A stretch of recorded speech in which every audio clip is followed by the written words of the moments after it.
em 6 de novembro de 1949. Foi quando você começou a estudar aqui, né? Foi. É o seguinte, esse caderno foi sugerido pela minha mãe, Zuleika. Quando eu entrei para o ginásio, mamãe falou, minha filha, vai anotando todas as coisas, acontecimentos principais que você acha que estão transcorrendo no colégio, no novo colégio que você vai estudar. Anota tudo, passa tudo por um caderno, faz como se fosse um tipo de um livro de memória, de lembranças. Então eu aceitei o conselho da minha mãe e passei a anotar. E Leila, esses decalquezinhos, né? Que graça, né? Hoje não existe mais. Para as pessoas que são assim mais novas. Acho que nem existe. Eles estão um pouco. A gente comprava na papelaria, molhava, um pouquinho de água, né? Aí você tem, olha só, isso que me chamou a atenção. Aqui já são as suas amigas. As colegas de turma. Isso é o quê? Final do ano? Você quando quando já estava terminando o curso, era muito comum na época a pessoa ter um álbum e pedir cada colega de turma para fazer uma dedicatória numa página. Não era só eu que fazia, não, era o usual na época, era comum. E aí ela pegava foto da caderneta dela e fixava aqui. Isso, Não podia fazer isso para todas. Muitas nem colocavam foto, não, mas outras colocavam as fotos. Olha que coisa linda. Então, estão todas as suas amigas aqui. Essa aqui é Marli Cunha Fonseca Carrielo, que até já faleceu, que ela foi casada com Valtinho Carrielo. Eu vejo que algumas você põe uma cruz, né? Já coloquei? Você botou uma cruz. Então isso. Então nem tinha percebido. Aqui, Lisete Bechara Saleme. Então aqui, olha aqui. Aqui é irmã, aqui é Angel Alca, irmã de José Alca, né, Jorge Alfa, a família Alca. Aí, Leila, tem um aqui também que eu achei tão interessante, quer dizer, a gente vai passando aqui, então a gente está mostrando aqui todas as amigas está mostrando todas as colegas de turma dela aqui, só para dar uma referência de data, 1952. Né? São todas as amigas dela. Essa colega aqui, atualmente é a mãe do nosso prefeito, Renato Bravo, Rosa Marlene Pinheiro, depois certo. Olha só, mas assim, é muito bonito, muito delicado, né, Leila? Essas mensagens, né, que você deixa no final do ano, né? Aí aqui, a gente vai passando, bem no finalzinho, que foi que eu achei aqui, a gente vê um em francês, né? Que foi do professor Tessarolo. Foi o professor Tessarolo. Ele era seu professor de francês. O professor Tessarolo foi nosso professor aqui no ginásio. E então eu pedi ele para escrever uma dedicatória. Os outros professores, se não me engano, eu pedi apenas para colocar assinatura. Mas ele era seu professor de francês? Ele era professor aqui no colégio. Então ele deixou uma mensagem em francês. Mas ele deixou a mensagem toda em francês. O professor, ele até deixou aqui a assinatura aqui, então, o nome Ernesto dele. Afonso Tessarolo. Ele tinha uma cultura tal, ele tinha conhecimento em todas as matérias. As pessoas que se sentiam assim fracas, ele era o explicador. E a casa dele, e ele sabia se estava fraco em matemática, se estava fraco em inglês, porque ele sabia todas as matérias, inclusive, além do latim, ele conhecia até o grego. Ele era de uma simplicidade, uma coisa importante era a simplicidade dele, aliada ao conhecimento.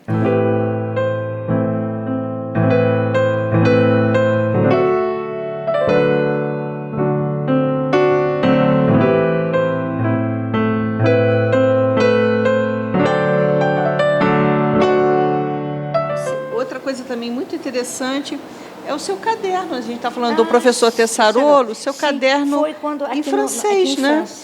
Aqui no francês, os primeiros anos de francês, foi a Madre Maria de Lourdes Lopes, Madre Lopes. Então, a Madre Lopes assim, vamos fazer um álbum, tudo escrito em francês. Então, na maison, né? Então aqui tudo, a casa, os objetos da casa.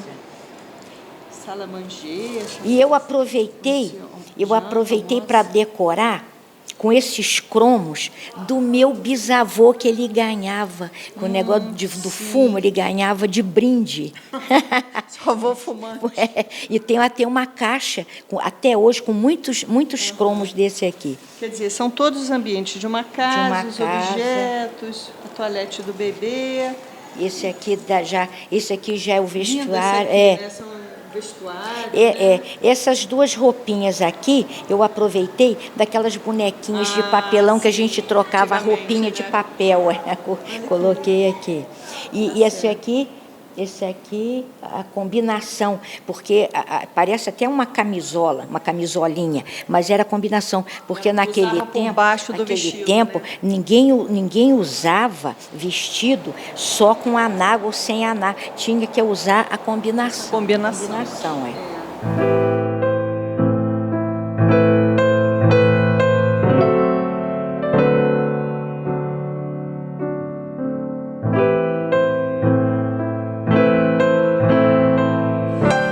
Caderno aqui, Leila, também que eu acho lindo, são seu caderno de bordado, né? Sim, tinha a irmã Esther Silva, que era, naquele tempo a gente tinha aula de trabalhos manuais. Aí você tem um pedacinho do tecido. Tinha um pedacinho, para aqui já é ponto de sombra. Ponto de sombra, aprender ponto de sombra. Olha que lindo, Leila. Aqui... Vamos abrir... Aqui é ponto russo. Ponto russo. Avesso, direito. Aqui é confecção de um bolso. De um bolso. Tem aqui ponto russo. Ponto russo. Confecção de um bolso. Vamos mostrar mais devagarinho? Tá. Aqui é nó francês. A gente fazia aqueles nozinhos todo para preencher a florzinha. Ó. Agora tem também tem esse aqui. Caseado. E tem que eu gosto... Debrum. O que é debrum, Leila? Essa partezinha aqui feita uma bainhazinha. É a bainhazinha debrum. Costura francesa. Aqui para emendar um pedaço no outro. Muita influência da França, né, no colégio. Ponto turco. E tinha esse mais famoso, que esse era muito bom, ponto de cruz, porque o ponto de cruz era uma coisa muito útil. Às vezes a gente fazia jogos assim para a sala, para o quarto, tudo com ponto de cruz. E é fácil de fazer ponto de cruz. Esse aqui também é muito interessante. Ponto cheio, rococó e cadarço. Isso tudo Madre Silva. Ensinava essas coisas. Ensinar aqui também Richelieu, né? Richelieu. É esse aqui que faz aqui, ó. E aqui é aplicação de crivo. Crivo. O crivo tá aqui, ó. O crivo. O que é isso? O crivo aqui faz... Aqui parece uma... Difícil. O crivo. É isso aí, o crivo, Então esse seu caderninho de bordado. De bordado.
Leila, você foi aluna do colégio em 1949, né?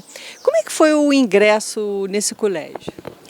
Naquele tempo, para ingressar no ginásio, a gente tinha que fazer aquela prova de exame de admissão, que era quase que um mini vestibular, né?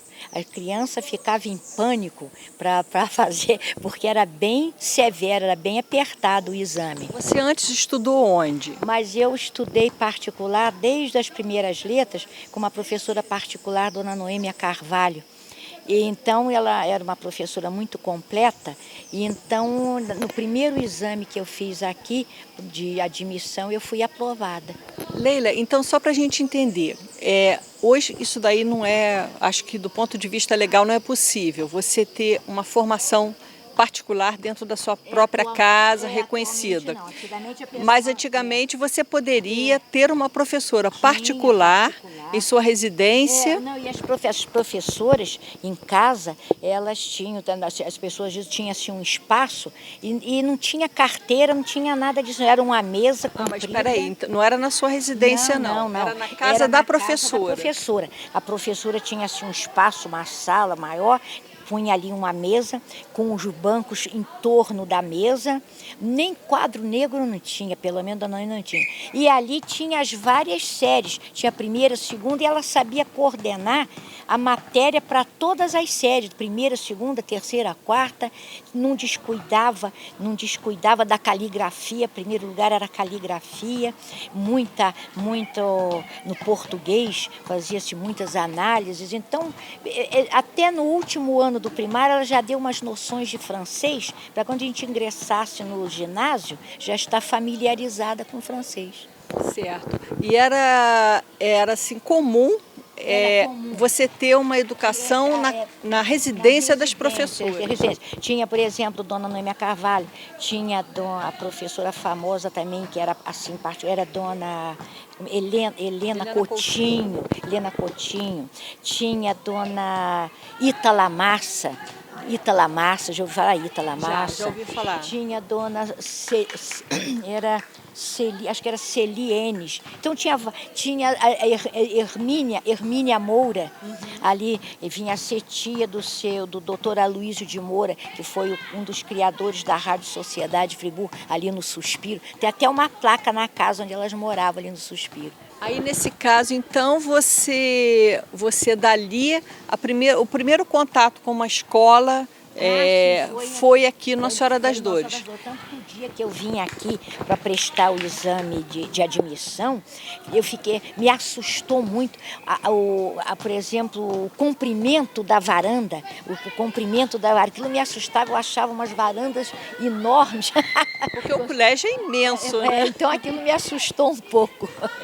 Aí você veio estudar no colégio, mas você não foi interna. Mas, Leila, tinha assim, casos até de friburguenses que eram internas, mesmo morando em Friburgo. Tinha, assim, às vezes pais assim, cautelosos, que na casa só a moça às vezes só tinha convivência com irmãos, com rapazes, e então os pais assim, muito cautelosos para a filha não adquirir assim, uns gestos assim, grosseiros, então botou interna aqui no Colégio Nossa Senhora das Dores para estar sempre com gestos femininos, delicados. E, Leila, me parece também que havia, assim, uma divisão no colégio entre as alunas internas e as não internas. Isso é verdade? É verdade. As internas e as externas não podiam estar se comunicando, não. As irmãs tinham muita preocupação, com medo, com esse negócio de interna e externa estar conversando, levasse algum bilhetinho para rapaz, para namorada. Era por causa disso, Leila? Aí, no caso, as externas que poderiam sair do colégio levariam os bilhetes. Então, se notasse que estava de muita conversinha, as irmãs logo chamava atenção para acabar com a conversa. Então não deixava misturar as moças friburguenses com as internas. As internas com as externas. Tudo por causa só do namorado, só por causa dos rapazes. Naquele tempo era. Tanto que quando havia teatrinhos aqui no teatro do colégio, colégio, as irmãs recomendavam para vender os ingressos mais para moças. Não fica com esse negócio de que vender o ingresso para primo, com desculpa do primo, vem o namorado. O uniforme daqui era uma coisa assim também, porque quando você estudou na casa da professora, você não tinha uniforme. O uniforme daqui sempre foi muito elegante, né? Sempre muito formal. Ele era todo de prega, né? Preguiado, bem assim na metade da perna, cobrindo bem o joelho. Naquele tempo que eu ingressei, em 1949, ainda usava meias, aquelas meias assim mais grossas, não era transparente, meias grossas, elas vinham até cá em cima na coxa, que a gente botava com liga, botava com um elástico, eram meias, a blusa de fustão branco. Então, quando eu ingressei em março, mês de março ainda era muito quente e eu sentia muito calor com aquele uniforme. Depois, no ano seguinte, já era permitido usar meia branca com elástico assim embaixo do joelho. E com relação às disciplinas, né? Você, no caso de língua estrangeira, era o francês e o inglês, né? As línguas estrangeiras eram o francês, o inglês e o latim. A latim também. Naquele tempo ainda tinha o latim, porque naquele tempo também o latim ainda era o idioma oficial da Igreja Católica. Uhum. Então as cerimônias, toda a missa, até as ladainhas, principalmente as ladainhas, era toda cantada em latim. A época que eu estou falando da ladainha, era aquela época que as moças só compareciam, só entravam na igreja na capela de véu. Então as moças solteiras usavam véu branco e as senhoras casadas e viúvas de véu preto. E Leila, com relação aos castigos, eram muito rigorosos? Não, eu não lembro nenhum castigo, não. Você, claro que nunca foi castigada, né? Porque você é daquele tipo certinha. Mas as meninas, de modo geral, não lembro, não. Que a gente tem assim no imaginário, né? Tem essas ideias. Colégio religioso é tudo com muito rigor. As pessoas têm essa ideia por causa de filme, né? Exatamente, que bota aquelas irmãs literatura. Muito rigorosas, mas eu nunca senti isso. E nem nunca percebi nada, não. Agora, outra coisa que eu ia falar também da religiosidade é que era muito intensa. A religiosidade era muito intensa. Havia os retiros espirituais. Eram 3 dias de retiro e terminava sempre no dia 15 de setembro, que é dedicado a Nossa Senhora das Dores. Era aqui mesmo? Era aqui mesmo. Eram 3 dias e não podia falar. Eram 2 palestras religiosas de manhã, 2 palestras à tarde. Então, são vários temas diferentes. Então, a gente anotava tudo para depois fazer um resumo num caderninho. Até ainda tem um caderninho, até acabei esquecendo de trazer. Então, era muito rigoroso essa parte religiosa, principalmente no retiro. Então, essa parte era assim, bem rigorosa. É o que ficou mais marcante, né? E também a gente tinha, além de ter o ensino religioso, a gente tinha muita influência religiosa, porque todas as matérias eram das professoras, eram todas freiras. Um ou outro professor que às vezes vinha de fora, porque as internas não podiam tomar banho sem o camisolão. Entendeu? Uhum. É verdade, pessoa, mas é verdade, não é mentira, não é verdadeiro esse ponto.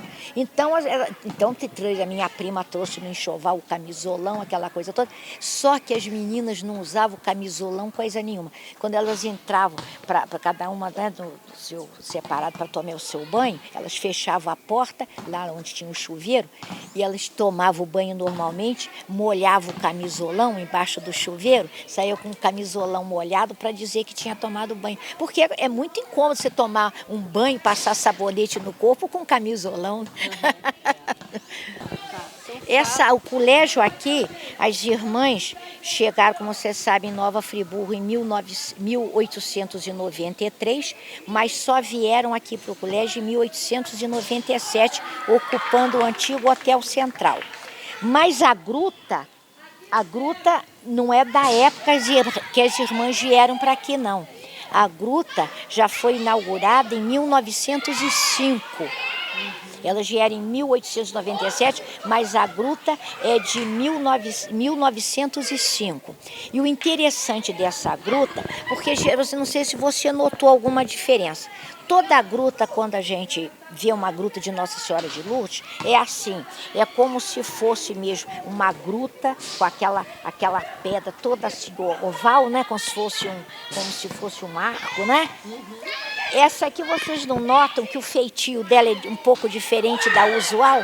Ela é assim meio de lado, meio diferente, ela é totalmente diferente do que a gente está acostumado de ver de gruta. É porque ela segue o modelo do que era a gruta de Lourdes, lá na França. Era desse feitio. Então as irmãs tiveram o cuidado de fazer nesse mesmo feitio.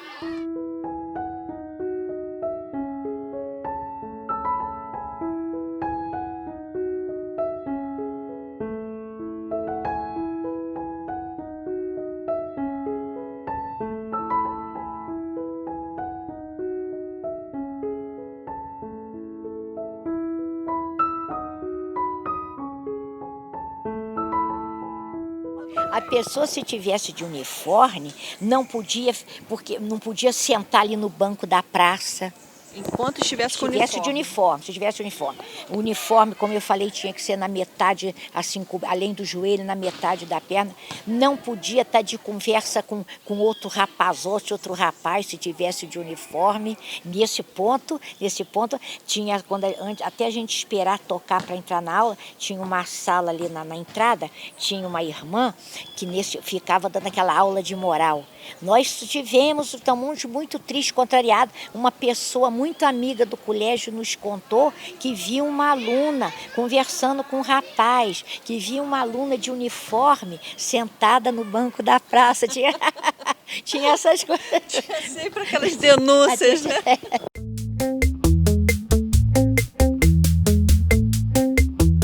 Com o passar dos anos, os comprimentos das saias ficam bem acima do joelho. Outra mudança significativa foi a introdução das calças compridas e os rapazes passam a ser admitidos no Colégio Nossa Senhora das Dores, que por décadas foi somente um território feminino.